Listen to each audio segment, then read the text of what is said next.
Cuando llegaron, ellos tenían la Biblia y nosotros teníamos la tierra. Nos dijeron, cierren sus ojos y recen.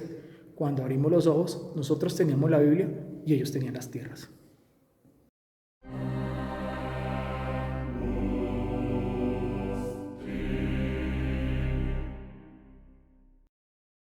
Muy buenos días, espero que todos se encuentren muy bien. En este momento me encuentro en Huasca, Cundinamarca.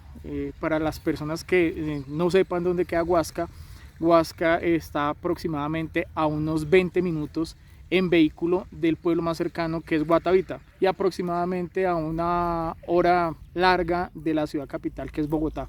¿Qué estoy haciendo por acá? Estoy visitando en este pueblo un monumento histórico muy bonito, que es este que se encuentra a mis espaldas, que es la iglesia de Siecha. Así que el día de hoy vamos a conocer esta iglesia en este excelente plan.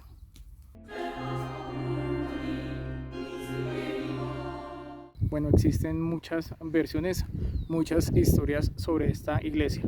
Tengo dos versiones. Puedo decir que la primera es la que pasa de generación en generación, la que pasa de boca en boca, pero realmente son historias que van cambiando, que se va tergiversando la información hasta que no haya un documento por escrito, hasta que no haya parte de la historia. Todo lo que está escrito precisamente se llama historia, porque el resto, todo lo que no se cuente, no es histórico, no hay datos relevantes que nos puedan ayudar a comprender un poco de la construcción de esta iglesia. Bueno, les voy a comenzar entonces a comentar la primera historia, que puede ser la historia que pasó de boca en boca.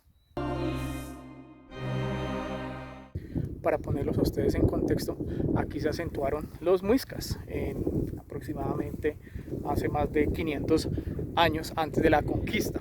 Cuando llegaron los conquistadores, supuestamente llegaron los frailes, o llegó una congregación religiosa llamada los dominicos, que fueron los que se acentuaron en este lugar. Los dominicos, ¿a qué vinieron? Vinieron a evangelizar. Los dominicos es una congregación que emergió o surgió a partir del siglo III después de Cristo.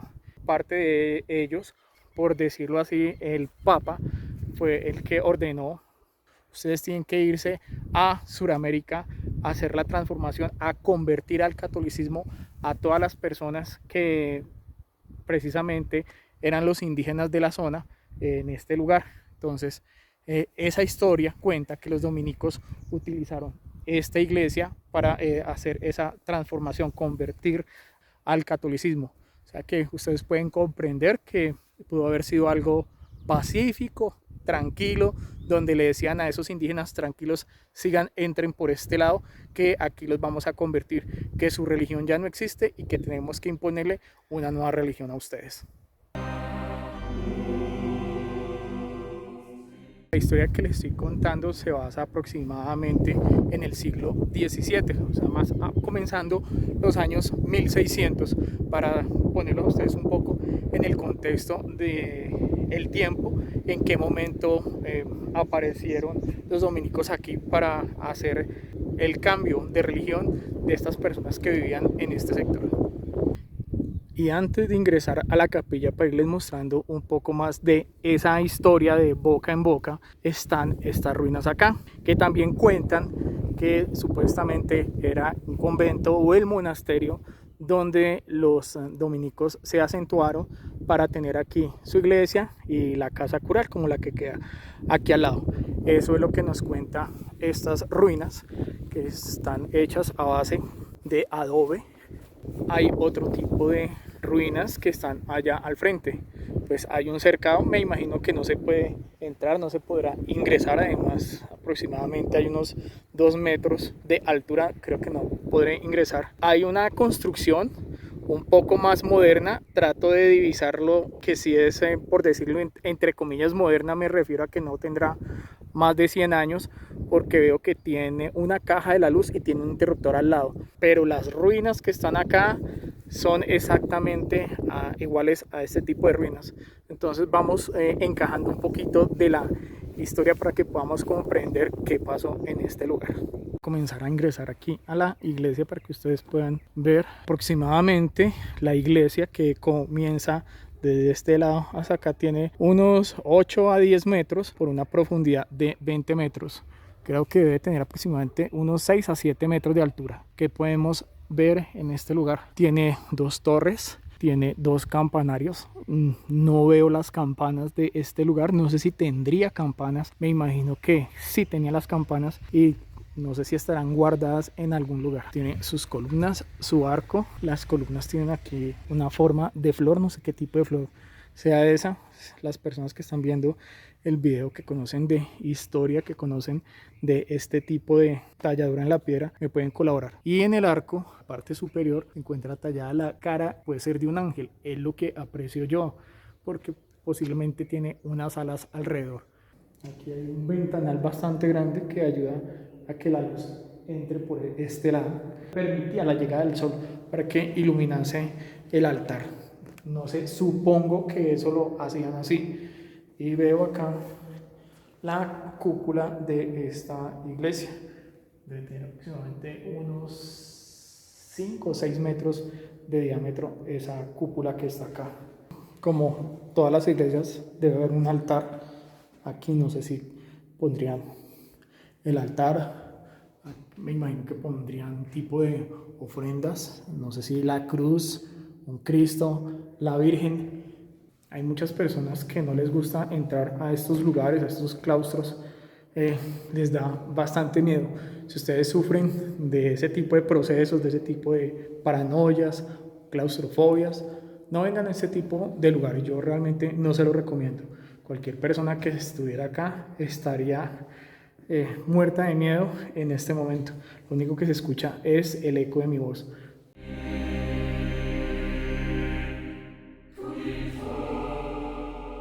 Detrás del altar hay como una especie de habitación. Es una habitación pequeña. Venía por acá, entré y girando encuentro eso. En este lado, no sé si era para poner otras cosas. Una ventana parece que está sellada. Aquí yo creo que era un ventanal así como estos y tuvieron que haber sellado esta parte. Saliendo de ese lugar y pasando nuevamente por el altar, me encuentro acá con otra habitación más pequeña. Bueno, este fue el recorrido aquí por la iglesia. Veo que al lado queda la casa cural, entonces vamos a recorrer un poco para que ustedes también puedan ver de qué se trata la construcción que está aquí al lado. Está la otra construcción aledaña. Vean, nos encontramos unas amigas. Las ovejitas. Vamos a ver qué nos podemos encontrar. Previamente, antes de hacer esta filmación, me puse a recorrer el lugar por seguridad. Si hablando de seguridad, les comento que yo cada vez que realizo viajes y así de sorpresa por Colombia, utilizo un seguro de vida, un seguro que no me vale más de $1. Les voy a dejar aquí abajo de la descripción para que ustedes puedan entrar al link y ustedes puedan revisar, coticen cuánto les vale 1, 2, 3 días de seguro.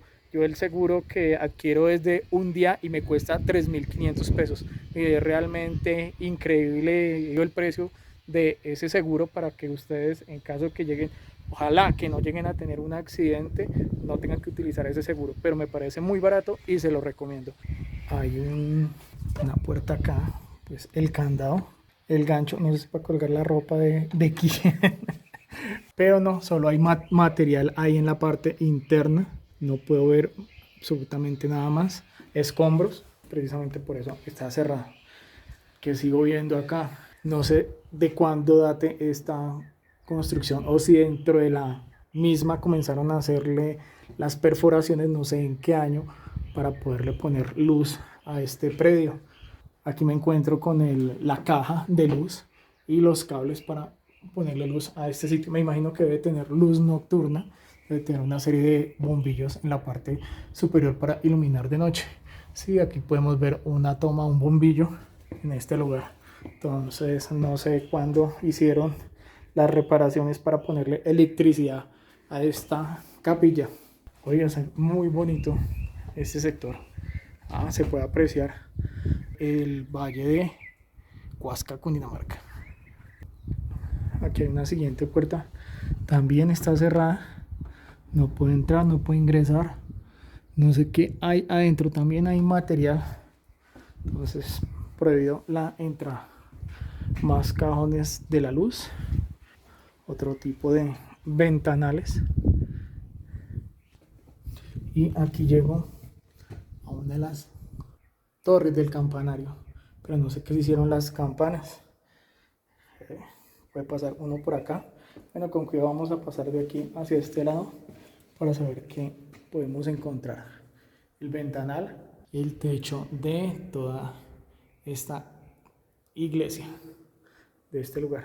No creo que haya más que mostrarles de ahí para allá. Eso está cerrado y por seguridad mía, de pronto, para que no me vaya a caer por acá.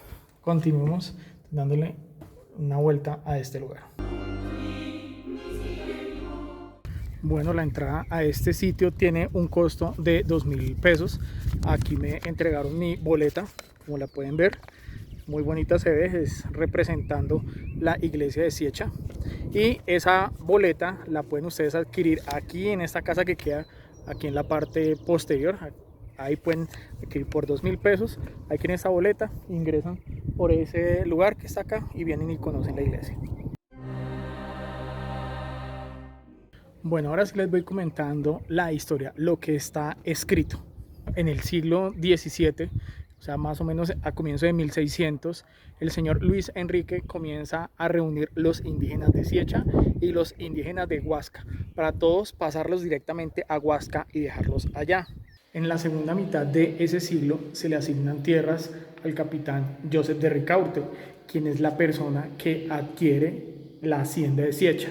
Dentro del tratado o dentro de los escritos informan que esas tierras, o la tierra de Siecha o la hacienda de Siecha, tenía una iglesia y tenía una casa de 2 plantas. Ya posteriormente, o sea, pasamos del siglo XVII al siglo XVIII, el capitán le hereda a sus nietos, a Luis y a Diego Tovar, les encarga estas tierras, donde precisamente se encuentra construida la iglesia y todavía se encuentra la casa de 2 plantas. No solo se les entrega estas tierras, sino las tierras que también tenía en Choachí y que tenía en La Calera. Ubicándonos en el siglo XVIII, encuentran después un tratado en 1928 donde se afirma que en este lugar se construye una iglesia. Pero aquí, ¿qué pasa? O sea, si había anteriormente una iglesia y esta, lo más probable es que existía una capilla, la hayan podido tumbar y hayan podido construir los nietos del señor Joseph Ricaurte nuevamente una iglesia que viene siendo esta que tenemos, la que estamos apreciando en este momento. Eso es lo que dicen los tratados, lo que sí está escrito y lo que sí está informado. Posteriormente, en el siglo XIX, ya comenzaron las guerras de independencia. Entonces eso marcó un antes y un después de las haciendas, porque dejaron de monopolizar, de que una sola persona tuviera tantos terrenos. Entonces en ese momento comenzaron las propiedades a reducirse y a entregarse a varias personas para que no solo una persona manejara tanto territorio. Siguiendo en la línea histórica, la siguiente persona que se encuentra en los tratados es el señor Prosidio Acosta, quien a finales del siglo XIX adquiere esta propiedad, este terreno. ¿A qué voy? Que precisamente lo que hablaban estos escritos es que esto no era un monasterio, esto no correspondía a un convento, esto correspondía a la casa de 2 pisos que le entregaron al capitán Joseph de Ricaurte en ese tiempo. El señor Prosidio Acosta, al adquirir este terreno, se viene a vivir precisamente en esa casa de 2 pisos. Su vivienda queda en el segundo piso y en el primer piso crea y hacen la escuela de Huasca en Cundinamarca. Hasta el año de 1930 funcionó este lugar como escuela, porque posteriormente el señor Prosidio le entrega a su hija este predio. La hija, que es la que adquiere este predio, se llama Laudise Acosta, y Laudise desde 1930 hasta 1948, vea ese dato, 1948, que es donde ocurre un proceso muy delicado en Colombia, que es el Bogotazo. Laudise entrega o vende, hace escrituras para venderle esta tierra a dos personas más, al señor Federico Torres y al señor Luis Alberto Rodríguez, quienes fueron los que realmente fueron los responsables de que este tipo de lugar se haya caído al piso. Luis Alberto Rodríguez, que fue uno de los que le adquirió el terreno a Laudice, vende sus acciones a otra persona, se las vende a un señor que se llama Alberto Montejo Pinto, quien al fallecer lo deja como herencia a su hijo Nicolás Montejo. Nicolás Montejo, que fue, puede decirse, el último heredero por el fallecimiento del señor Alberto Montejo, adquirió este predio y en el año de 1994 ya se lo vende a la asociación que queda aquí en Cundinamarca y en Huasca, Cundinamarca, que se llama Asociecha. Y ya la asociación, que es un conglomerado de varias personas, se encargan en la restauración, en la organización de este lugar, porque todo mundo o la mayoría de personas piensa que es un templo o una iglesia abandonada.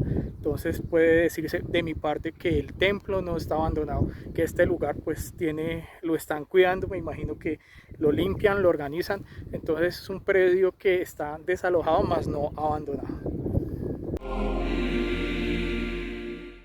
Ya en el año de 1999, en una investigación más profunda, la señora Patricia Hernández y la doctora Ana María Grut hicieron una investigación exhaustiva de este lugar, determinando que este lugar que está aquí construido a mis espaldas nunca fue un monasterio. Eso quiere decir que aquí los dominicos nunca se acentuaron. Esa es la verdadera historia de la iglesia de Siecha. Bueno, si les gustó este recorrido por la iglesia de Siecha, les agradezco que me regalen un like, que se suscriban al canal. Por acá les dejo el botoncito, por aquí arriba o este lugar, ahí le dan clic y eso a mí me ayuda mucho, no les cuesta a ustedes nada y a mí me sirve bastante. Como siempre, mil gracias por estar nuevamente en mi canal el día de hoy. Les agradezco muchísimo de todo corazón. A ustedes un buen día y como siempre, chao, chao.